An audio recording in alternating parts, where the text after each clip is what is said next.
Ask yourself, can you inspire those who work around you to join your effort? Leading by instinct requires you to influence others as you amass a pool of support. If you are to achieve the dreams set before you, it will require a team effort with many supporting players. Your instincts can help you assemble the best team and retain these talented individuals, but you must also be able to influence them. Knowing what motivates them to new heights is part of this instinctive influence. Managing conflict, creating innovative solutions, and maintaining your strength of character and morale center also influences others. People instinctively want to trust the leader they follow. They want to believe he or she is worthy of their investment of time and effort. They want to know that their leaders will recognize their value and enhance their skill set. Instinctive leaders know that if they cannot influence those around them, then their boundaries shrink. You can't produce as much product, distribute it, maintain it, and extend in new directions without influencing others. Your capital is also limited without the ability to influence others. If you rely only on yourself, then your income is limited by you being your only resource. If you want to be a great doctor, then practice medicine. But if you want to be wealthy, successful, and expand your ability to bring healing to your community, then open up an office and hire several doctors in the pursuit of hands on business. Always know that there will be a salary cap. The cap comes as you realize that no matter how fruitful you may be, you remain limited unless you can reduplicate your capabilities and extend your visions to others. If you lead by instinct, then you will know your priorities. Increasing the size of your business, influence, and income may not be as important as protecting your privacy, maintaining stability, and enjoying ample leisure time. You instinctively know what you want, so don't lead yourself and others to someone else's destination. You may prize independence over innovation. However, if your natural instinct for independence remains unchecked, you may not mature. Independent leaders may be surrounded by people, but refuse to use their influence as well as to be influenced by their team members. In fact, people typically don't assist independent leaders because they look like they can handle it all alone. If you send the signal that you don't need help, then others will receive it accordingly. While I applaud that you can do it alone, always remember that if you can do a task, you will always have a job. But if you know why the task must be tackled, then you can delegate others to work for you. The why and the when of the task is inclusive of leadership instincts, while the how to do it will always lead to a job. If you want more than just a job, you must know the why and when of a thing and not just the how. Instinctive risks. While instinctive leaders know they must balance independence with influence, they must also balance risk with responsibility. It can be frightening to move from a one person pursuit of a dream to a team approach. When I hired my first administrative assistant, I was deathly afraid of being responsible for her salary and benefits. I took comfort in the fact that her husband had a good paying job, so if my enterprise failed, then she would not go hungry or lose her home. However, a short time later, I needed to expand the vision and take another risk toward fulfilling my destiny. I hired a man who gave up his job to come and work for me, and I was burdened by the weight of feeling responsible for his success as well as my own. While it was tempting to try and be Superman for everyone I hired, ultimately I realized that they were aware of the risk and nonetheless wanted to be part of something bigger. Independent leaders also discovered the emotional toll of their self sufficiency even after they have assembled a team and delegated their responsibilities. Since they are often denied help when others logically assume they don't need it, they keep assuming it's all up to them alone. Independent leaders sometimes have to overcome the instinct to be a lone wolf and instead lead the pack. When you operate independently in the midst of your team, it stunts their growth as well as your own. You don't want to lead a task, run a business, direct a philanthropy, or guide a church if your stakeholders assume you don't need their help. If you want to lead by your instincts, then you must create a vision large enough that you cannot achieve it alone. You want something so much bigger than you that you must delegate to a team. Interdependence is the real indicator that a strong leader is emerging. Anything you can lead alone isn't much. You want something that is so far beyond your own capabilities that it will require a task force to achieve the goal. So don't pick something your own size. Make the garment of your dreams big enough for the child of your labors to grow into it. If you have the courage to take on a project that requires assistance, other gifted people will become invested in your cause.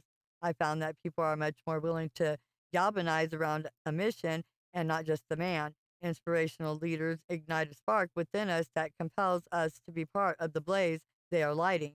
When you inspire people to come on board with you, you are evolving into an instinctive leader. Instinctive leaders lead. Do you remember the 2008 Democratic primaries when then Senator Hillary Clinton was running against then Senator Barack Obama?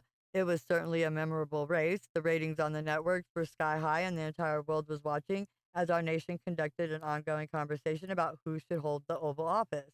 Frequently, some pundit or commentator asks when the phone rings at 3 in the morning which candidate would be most adept at answering that call, which would answer and provide us with the security of their leadership. We know the results of that race, but election time is not the only season when we must assess our instinctive leadership qualities. Life continuously makes a call for leadership.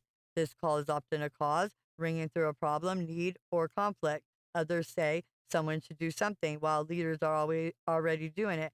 Leaders may have fears or uncertainties, but they instinctively take responsibility for finding a solution. They refuse to allow their emotions to get in the way of their actions. Those who shy away from such turbulence are not meant to answer the call. Most followers become frantic, not focused. They despair when the call comes and find it much easier to speculate around the water cooler than to articulate what needs to be done, let alone to do it. Reflecting back on my safari excursion, I realized that it's easier to compile data on elephants than to track their habits and locate them in their natural habitat.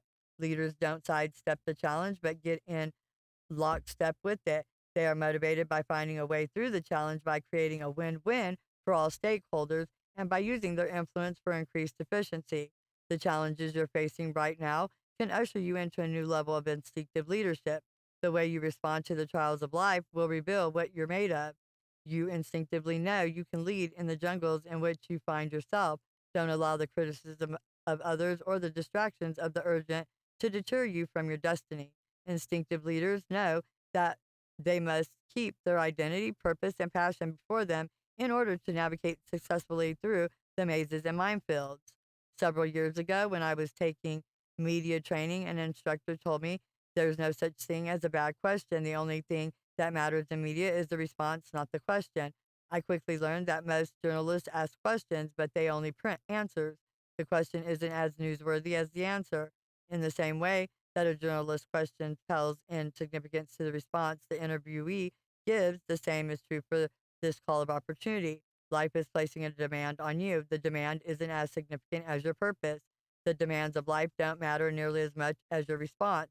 This distinction forms del- delineation between impressive and inspirational.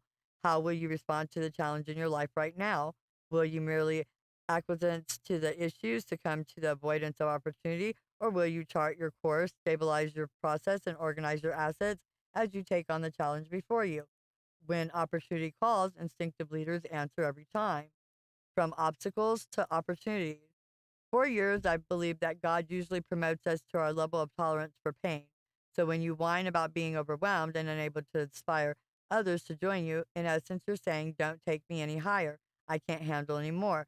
Start pushing something that you can't carry and watch how people will come to your aid. But pick up a box you can manage and people will simply watch you carry the load. Instinctive leadership never retreats from chaotic questions, unreasonable demands, and burdensome boxes. Most of us carry loads so fragile that there is little room for mishap. However, I evaluate instinctive leaders by their response to troublesome dilemmas. The better you are at responding to a challenge, the more apt you are to succeed. Followers avoid responsibility by avoiding leadership. They have no ramifications as long as they do what they are told. Consequently, their leaders must do the telling.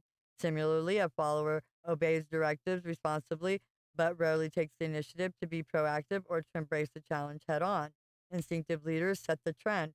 They respond to crisis and handle the mishaps of life, minimizing damages and maximizing opportunities. An instinctive leader radiates an air of confidence and composure that attracts and energizes those around them. People don't follow popularity, they admire it, but they don't build on it. They do build, however, on good leadership. Employees often put the house up for sale, pull the kids out of school, and take out a new mortgage in a new city, all because they received a call from an instinctive leader.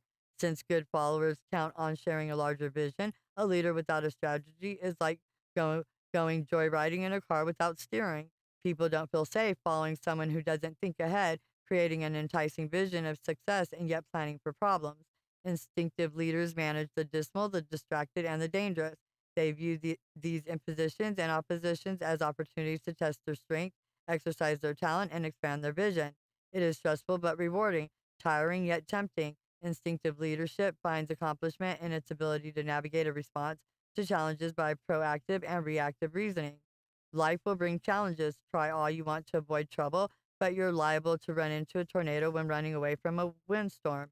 Sometimes you can know all that research can teach you and will have memorized all kinds of contingency plans, and yet when trouble strikes, you discover fears you didn't know you had. Instinctive leadership is courage in action. It cuts through the intensity of the crisis and responds with strength, agility, and urgency. I once employed a security agent who knew volumes of information about law enforcement, protection, and crime prevention. He could teach the role, and he definitely looked the part. However, his intellect could not compensate for weak instinct. When we encountered gunplay at the Dallas Fort Worth airport, he actually ran off and left me in the middle of the danger. My security agent was not a bad person, but he simply could not be effective in a reactive situation. He could talk about hypothetical scenarios and classroom defense techniques, but in the heat of real danger, his training went out the window. Needless to say, I replaced him with someone whose knowledge was matched by their instinctive leadership. Under pressure, we have a tendency to go to our default settings. I guess his default instinct was stuck on flight instead of fight. Maybe you or I would have been tempted to do the same in a similar situation. It's fascinating to see what pressure produces in any of us. Sometimes we can't know our instincts from our insecurities until we go from the frying pan into the fire a few times. While most of us are not placed in life threatening situations, we do face turmoil that threatens our family, our company, or our income. Whatever the threat, we all face fears every day. When effective leaders are stressed or fearful, they have to rely on their instincts to survive. When the wind blows, whether gentle breeze or bitter blast, you must stand strong. Leadership, instincts, and attitudes. Our instincts inform the way we've learned to lead. Obviously, our personalities, professional abilities, and social skills contribute to this leadership style that's been developing within us. Most business gurus and leadership experts usually categorize leaders by the way they handle conflict, by the extent they involve others in the decision making process, and by the priorities that guide their actions. If you want to harness your instincts to lead as effectively as possible, then you need to identify your own natural or default approach to leadership. From what I've learned about myself, I tend toward what I call a consultative style of leadership. This leader instinctively listens to feedback from his team, studies past and current data, and reflects on research and trends. He or she will ultimately make a decision, but not without consulting all available influences to ascertain a course of action that is collaborative. This instinctive leader will ultimately make his own decision, but shies away from unresearched conclusions. Other leadership styles and the instincts that form their basis can be just as effective depending on the unique strengths of the individual leader. Each different style may also have various blind spots that can sometimes threaten a leader's ability to remain self aware and vulnerable. Let's consider a few and see if you can identify the one that describes your present instinctive style. Autocratic style tends toward the propensity of making decisions independent of input. These leaders instinctively already know what they want to do. They are decisive and accept full responsibility for their decisions. These autocratic leaders may factor in other variables, but ultimately trust their own hunches and instinctive decisions in leading the organization. They are not easily deterred by the opinions of others and provide a predictable kind of security by their sovereignty. Leaders with the chaotic style bring the team together and empower them to resolve the conflict while distancing themselves from the issue at hand. These leaders instinctively bring the right people together but don't always know how to focus their abilities. A chaotic style leader develops and empowers those he leads to either form a committee or struggle through the issue to the best of their ability, and then he implements what they decide after the debate has subsided. The democratic style leader instinctively presides based on the majority's opinions. This leadership style puts issues to a vote and feels comforted by the decision being based on the will of the team. This style often gains buy-in from the team as members feel their voices are reflected in the decision. This leader may persuade his staff to view the issues from a variety of angles, eager to have them think through every possible solution and contingency. Above it all, he desires team unity and wants everyone connected to the decision-making process on a daily basis. Laissez-faire style managers serve as mentors and have great motivational skills. They instinctively inspire the team toward excellence, but often detach themselves from the actual decision making process. They try to hire the best people and then trust them with doing what they were hired to do, as well as advancing the organization and its mission. These leaders focus on areas of innovation and future advancement since they have set up their team to handle the present problems. Leaders in the persuasive style make the decision, but will spend a great deal of time convincing and persuading the team that what they have already decided is the best route to take. This leader is a great motivator and uses his or her charm and charisma to assist in creating cohesive teamwork. He instinctively needs the approval of his team and wants them to stand by his decisions and understand why he made them, even if they don't agree. Though I am instinctively the consultative style leader, I understand the value of choosing a team that has a contribution worth considering. I also understand the value of various styles of leadership, and I have learned that a strong sense of everyone's strengths and weaknesses helps me to determine best case scenarios, similar to the way a carpenter chooses a tool for the present kind of job he's tackling. Strong, effective leaders will possess aspects of all these styles and have the discernment to know which will eradicate the problem as well as maximize advancement. They will be well attuned to their instincts so that they can choose the right tool for the job at hand. They know you can't simply be one dimensional. You must adapt to the prerequisites of any given situation, and having a wide array of options at your disposal increases your confidence, wisdom, and ability to remain calm. Leadership has never been a one size fits all endeavor, and those who only have one propensity will not be able to handle all issues or work well with all types of people. Being an effective leader requires that you understand what works best in which situation. There is also something to be said by striving to learn what works best with what type of person you are leading. One of my favorite pieces of wisdom from scripture comes from Peter's advice about how husbands should relate to their wives. He says, dwell with them according to knowledge, good advice, not just for marriage, but for any endeavor in which you seek to nurture relationships and grow together. It's hard to lead someone that you don't understand. Instincts aren't on resumes. A list of accomplishments on paper can never replace an instinctive leader's response to someone sitting across from them. We all know looks can be deceiving. Resumes can be as airbrushed as a model on a magazine cover. In interviews, I don't focus on the page of facts in front of me as much as my instinctive response to our conversation. So I question individuals on how they would handle certain situations. It's important for me to get a sense of not just what they know or which school they attended, but how their mind works and the repository of experience from which they can frame new situations. If you think of a debate in a presidential election, many of the questions are designed to determine not just a candidate's stance, but how he or she would handle complicated circumstances. It's important that you have been formally trained, but that alone doesn't guarantee that when the heat is on, you can make judgments and decisions that are well thought out. Anyone who has had their feet on the ground in management knows that textbook answers may pass quizzes, but they don't build companies or churches. Answers on paper do not start companies or manage staffs. Textbook answers don't build results, but good instincts do. Perhaps my view is skewed by my background, but I prefer leaders who have been in the trenches. I tend to prefer people who know what it means to rise through the ranks and see the organization from a variety of angles and positions. Because I am admittedly a pull yourself up by the bootstraps person who worked his way up, always crawling before walking. I value people who have enjoyed wide and diverse experiences, people who have failed and learned something from what went wrong, people who shrugged it off and kept going. Individuals who have followed and taken orders are more balanced at understanding what is a reasonable expectation for those they later lead. Unless you have been there and done that, you have a tendency to have unrealistic expectations. Without a few battle scars and bullet wounds from the trenches, most people have not fully developed their instinctive ability to lead. Instinctive leadership cannot be reduced to a simple formula or a series of steps. It boils down to an awareness of your instincts, a willingness to trust what they tell you most of the time, and courageously stepping forward to take responsibility. If you want to develop into a more instinctive leader, I encourage you to look for opportunities around you, ignore the ones outside your areas of passionate interest, and invest in the ones already alive within you. Look for individuals who model this kind of instinctive leadership in your field and ask them to mentor you. Watch what they do as much as you listen to their counsel. Continue growing in self awareness and understanding of what makes you get out of bed in the morning. Step up, step out, and lead on.